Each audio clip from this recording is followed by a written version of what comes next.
Sachal news net work کی videos میں خوش آمدید۔ ناظرین، ویڈیو سے متعلق اپنی قیمتی رائے کا اظہار کمنٹ باکس میں ضرور کریں اور چینل کو سبسکرائب کریں۔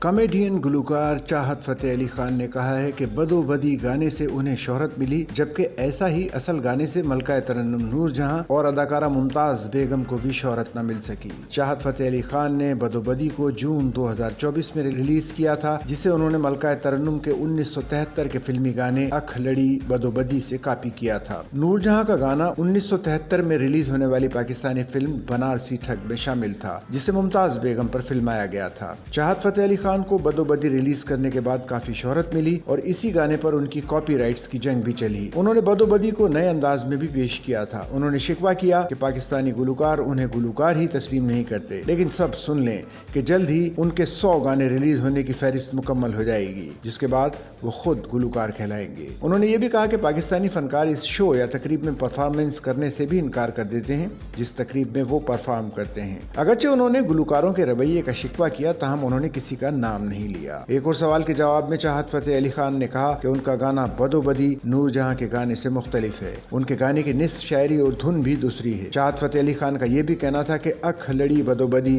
جس اداکارہ ممتاز بیگم پر فلمایا گیا تھا، انہیں بھی گانے کی وجہ سے کوئی شہرت نہیں ملی، لیکن انہیں گانا گانے سے کافی شہرت ملی۔